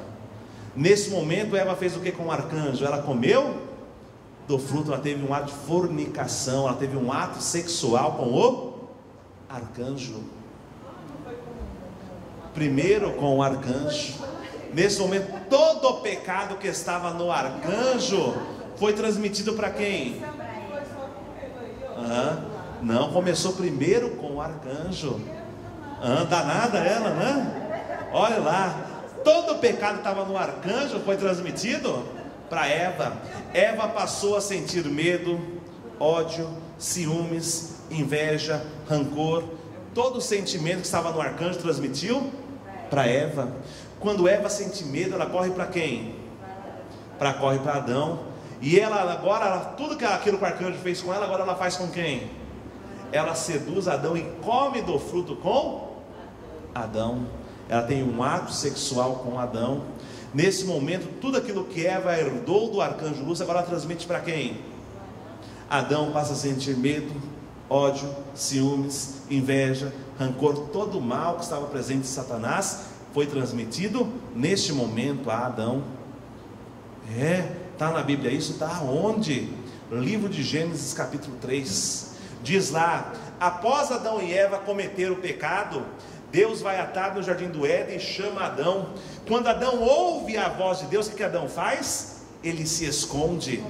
Deus vai até Adão e fala: Adão, por que está escondido? Porventura comeste do fruto que eu tinha falado que não era para comer? O que Adão responde? Foi a mulher que me deste por companheira que me deu do fruto e eu comi. Deus vai até Eva e fala: Eva, por que fizeste isso? Eva responde: foi a serpente que me enganou e eu comi. Aqui ela assume que ela teve primeiro um ato sexual com quem? Com o arcanjo, posteriormente com Adão. Tem mais prova disso na Bíblia? Tem. Aonde? Livro de Mateus capítulo 12, Jesus diz: vós conhecereis uma árvore pelo seu fruto. O pessoal pergunta: quem é o primeiro filho de Eva? Caim. Caim, ele era filho de quem? Ele era filho do arcanjo ou era filho do Adão? Vamos mandar para o ratinho fazer o teste de DNA. E aí, pessoal, Caim era filho do arcanjo ou era filho de Adão? Pessoal, fisicamente falando, Caim ele era filho de Adão, porque seres espirituais não podem ter filhos. Porém, quando Eva teve Caim, embora Eva estivesse se relacionando sexualmente com Adão, ela estava envolvida sentimentalmente, apaixonada por quem? Pelo arcanjo. Ou seja, ela teve um ato sexual com Adão, enquanto estava envolvida sentimentalmente com quem? Com o arcanjo. Simbolizou que Caim, embora filho físico de Adão, representava o filho de quem? Entendeu? Representava o filho direto de Satanás. Mas está na Bíblia isso? Tá. Tem mais exemplo disso na Bíblia? Tem aonde? História de Judá e Tamar. O que diz a história de Judá e Tamar? Diz que Judá tinha 3 filhos, Sem, Onã e Será. O Judá casou seu filho mais velho com Tamar. Porém o filho mais velho morreu sem deixar filho, sem deixar herança, né? Pela tradição do povo hebreu, Judá deveria pegar o seu segundo filho e colocar para se deitar com a esposa do primeiro, para gerar descendência ao irmão que havia morrido sem deixar filhos. Pergunta: como ele faria isso? Como que o irmão morto podia gerar, o segundo irmão podia gerar um filho para o primeiro irmão? No momento da concepção ele deveria estar pensando no irmão morto. Diz a Bíblia que o segundo filho de Judá jogou o sêmen ao chão, e isso foi mal aos olhos de Deus, portanto que Deus o matou. Olha como está na Bíblia. Por ele não ter gerado um filho ao irmão, Deus jogou o sêmen ao chão e Deus o matou. Como é que ele geraria realmente o filho? Pensando no irmão. Quando Eva estava relacionando com Adão, embora estivesse relacionando com Adão, ela estava pensando em quem? Simbolizou que ela estava gerando um filho para quem? Para arcanjo. Dá para perceber? Diz a Bíblia que depois do nascimento de Caim, Deus colocou inimizade entre Eva, separou os dois, afastou os dois. Agora Eva está mais próxima de quem? Nesse momento ela tem o seu segundo filho. Quem é o segundo filho? Abel. Diz a Bíblia que Deus amava Abel, mas não gostava de Caim. Deus aceitou a oferta de Abel, mas não aceitou a oferta de Caim. Deus falou para Caim: Caim, se bem fizeres, não haverá aceitação para ti, porém se mal fizeres, o mal jaz à tua porta. Você já nasceu com mal, o mal está dentro de você. Por quê? Ele representava o filho de quem? Do Satanás. Não quer dizer que Abel não tinha pecado. Abel também tinha pecado, mas Abel estava mais próximo daquele que deveria ser o plano original de Deus, porque naturalmente, quando Adão e Eva alcançassem a maturidade, Deus daria um ao outro em matrimônio, eles multiplicariam filhos. Mas e a situação aqui, Eva, o arcanjo, fazia parte do plano original de Deus? Jamais fazia. Por isso Caim estava mais fora, mais desalinhado com o plano de Deus. Veja lá, pessoal, qual era a hierarquia que originalmente Deus havia pretendido, lá no princípio da criação? Deus viria em primeiro lugar, abaixo de Deus viria o homem na posição de filho, depois viria aqui os anjos na posição, depois viria o que? Toda a criação. Com a queda, o que aconteceu? Com a queda, o ser humano caiu da sua posição, caiu para baixo da criação. Quem é que ficou no lugar do ser humano? Os anjos. Está na Bíblia. Isso está aonde? Terceira tentação de Jesus no deserto. Satanás vai até Jesus e fala, leva Jesus até o topo de uma montanha e fala: Jesus, está vendo todos esses reinos aqui, ó? Se você se inclinar aqui para mim agora e a mim me adorar, tudo isso eu vou te dar, porque a mim foi dado. Dado por quem? Dado por Adão e Eva quando cometeram o pecado. O arcanjo tomou posse de toda a criação, de todas as coisas criadas por Deus. Ou seja, o ser humano ele caiu da sua posição, caiu abaixo da criação. Por isso que em Jeremias 17:9 está escrito que enganoso é o coração mais que todas as coisas. Jeremias 17:5: maldito o homem que confia num outro. Deus não pode mais confiar no ser humano.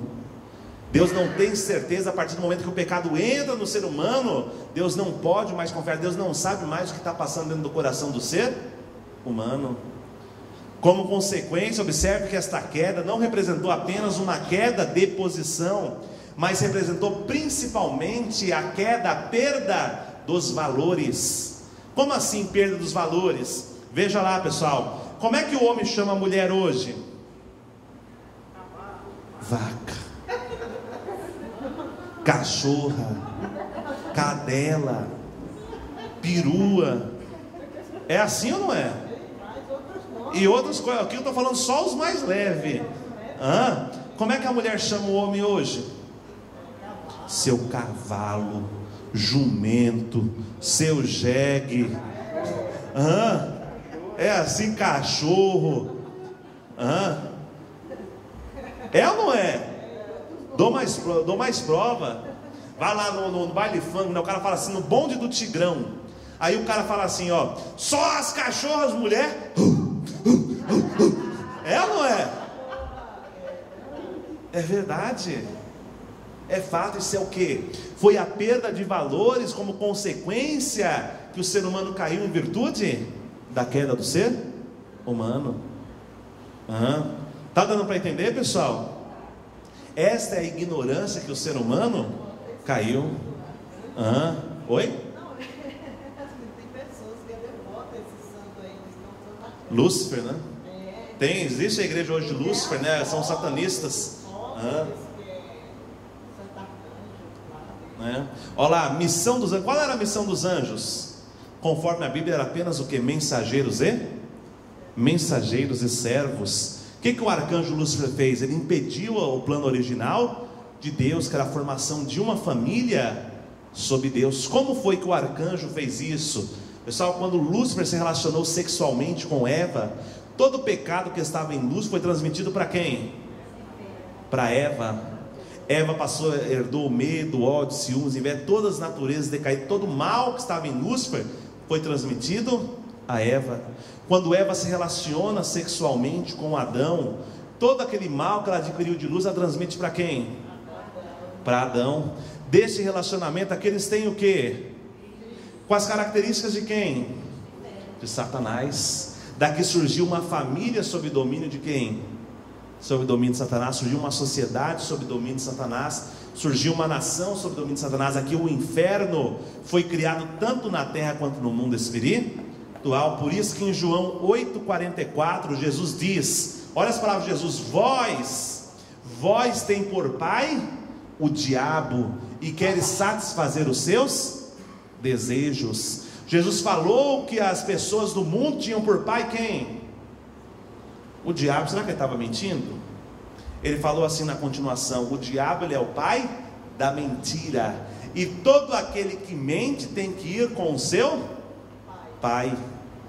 Olha o que ele falou: o diabo, ele é o pai, todo aquele que mente tem que ir com o seu. Ele está falando que quem mente não é filho de Deus, mas é filho. Tem alguém aqui que nunca mentiu? Não sou eu que estou falando, pessoal, é a Bíblia, é Jesus quem está falando. Está fazendo de Deus um mentiroso. Está na Bíblia, não sou eu que estou falando. Todo mundo já mentiu. Se eu falar que não minto, meu nariz começa a crescer na hora. É ou não é?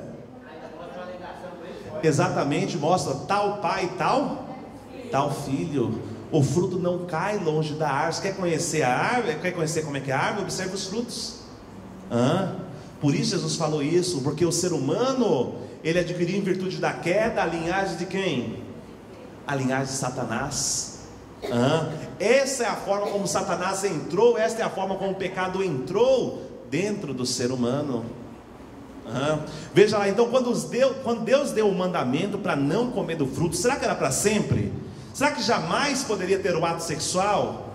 Não, só não deveria ter o ato sexual enquanto estivesse no período de crescimento, antes de alcançar a maturidade, tanto física quanto espiritual. O ser humano não deveria se relacionar sexualmente. Porém, depois que alcançasse a maturidade, aí sim o ser humano estaria livre para desfrutar do ato sexual com todo mundo, não com a sua determinada esposa, com o seu determinado esposo. Isso implica dizer o quê? Isso implica dizer que quando Adão e Eva cometeram um pecado, tiveram o ato sexual, eles estavam em que período? Eles estavam durante o período de crescimento. Eles ainda não haviam alcançado a maturidade, eles ainda eram adolescentes quando eles cometeram o pecado. Quer exemplo disso, pessoal? Alguém já comeu uma banana verde aqui, pessoal? Alguém já comeu banana verde? Como é que é comer banana verde? É gostoso? Ela trava a língua, ela amarga. E se você engolir, o que acontece? Aí a barriga, olha, pode ir para o banheiro que vai dar uma desinteria, vai dar dor de barriga. Por quê? Porque ainda não alcançou a maturidade, não está pronto ainda para comer. Não é diferente o ser humano. O ser humano também deve aguardar até quando? Alcançar a maturidade. Nesse momento que o ser humano desrespeitou o mandamento de Deus, ele não aguardou alcançar a maturidade. Aí ele comeu do fruto. Eu pergunto, as pessoas matam pelo sexo ou não matam? Mata. Para muitas pessoas vale mais que a vida, porque tira a vida de uma pessoa por causa de um ato? É ou não é? É fato. Mas também nunca ninguém comeu com vontade. Olha, Eu nunca vi. tem situações, mas não vamos entrar muito, né, na linha de pensamento, né? Veja lá, pessoal, o que acontece com uma menina de 12 anos se ela tiver um filho? O que acontece com o corpo dela? Estraga. Por que estraga? Porque ela ainda não alcançou a maturidade, tinha que aguardar. Não é que não poderia comer, jamais poderia desfrutar do ato sexual. Poderia, tanto que Deus criou o órgão sexual para multiplicar filhos. Mas quando deveria multiplicar filhos? Depois de crescer, depois de alcançar a maturidade. O problema naquela época foi que o ser humano quis multiplicar filhos antes de alcançar a maturidade. O que está acontecendo hoje? Os jovens estão fazendo o quê? Multiplicando filhos antes de alcançar. Estão cometendo o mesmo pecado que Adão e Eva cometeram lá no jardim do Éden. Veja lá, qual é a consequência do pecado? Como consequência do lado de Adão e Eva, nós adquirimos 4 tipos de pecado. Qual é o primeiro deles? O primeiro deles é chamado de pecado original, é comparado às raízes de uma árvore. Porque essa raiz que está muito profundo, vem lá desde Adão e Eva, de geração para geração. O que é o pecado original? Quem pode eliminar o pecado original?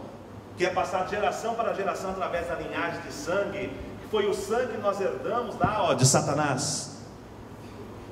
Quem pode libertar a gente do pecado original? Eu posso me libertar por mim mesmo? Só quem pode libertar é quem? O Messias. Por isso que a Bíblia diz: eis o Cordeiro de Deus, que tira o pecado do mundo. Qual pecado Jesus tira? Qual pecado o Messias tira?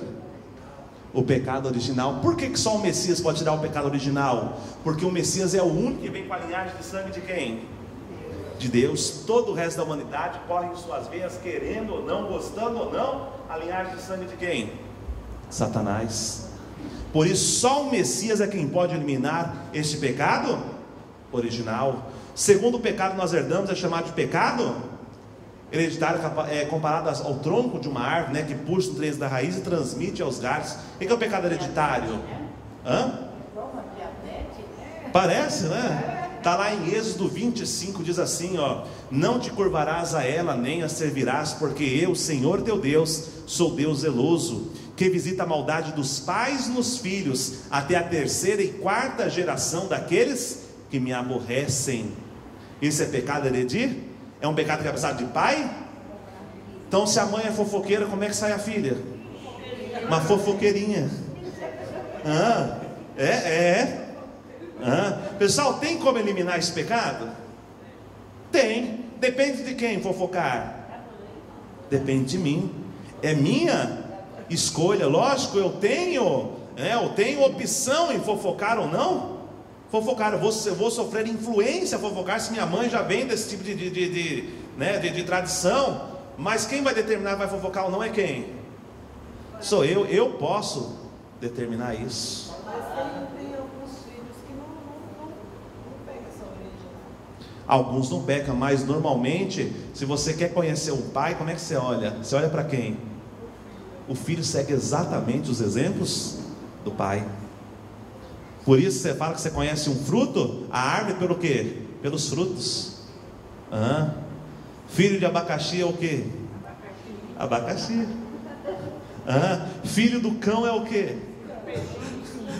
É diabinho, é o cãozinho. É ou não é? É fato.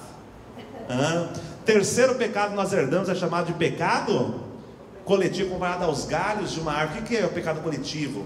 É aquele pecado que você faz através da influência dos outros. Por exemplo, tem um grupinho lá no meu bairro, para eu fazer parte daquele grupo, eu tenho que fumar, eu tenho que beber. Isso é um tipo de pecado o quê? É aquele tipo de pecado que você faz pela onda, pela moda, né? Está na moda ser assim, está na moda ser assado. É pecado coletivo. Tem como eliminar esse pecado? Tem, eu posso escolher no fazê-lo ou não. Qual é o 4º pecado que nós adquirimos com a queda? Chamado de pecado? Ele é comparado às folhas de uma árvore, porque as folhas são inúmeros. Os pecados que nós praticamos dia a dia. O que é o pecado, pessoal? É aquele pecado que você planeja, você calcula e você mesmo executa por sua livre conta e risco. Tem como eliminar esse pecado? Espera aí, se eu planejo, eu calculo e eu executo, é só não planejar, não calcular e não executar. Depende de quem? Depende de mim. Eu escolho fazê-lo ou não. Pergunta, pessoal, o que é o pecado? O pecado é a forma como Satanás tem para permanecer sob domínio do ser humano. Eu pergunto, como é que eu posso ser feliz com toda essa maldição aqui, nas minhas costas? Tem como ser feliz? Não tem. Por isso eu tenho que entender como fazer para eliminar essa maldição aqui, como fazer para eliminar esses pecados que nós adquirimos em virtude da queda. Para entender como eliminar, isso nós vamos entender amanhã na nossa próxima conferência, ok? Pessoal, até aqui dúvidas, até aqui perguntas? Tá dando para entender, pessoal? Tá ficando claro? Ok, vou só tirar aqui uma foto para marcar, ficar o registro? Hã? Ela vai sair. Já foi? Já pegou?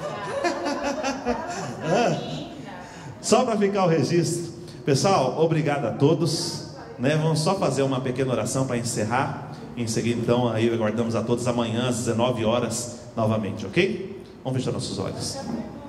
Nossos preciosos e amados Pais Celestiais, gratos somos a vós por estarmos aqui, Pai, nesse início do seminário de 7 dias, 7 noites, em que passamos aqui na igreja, Pai Celestial, estudando sobre a Tua Palavra.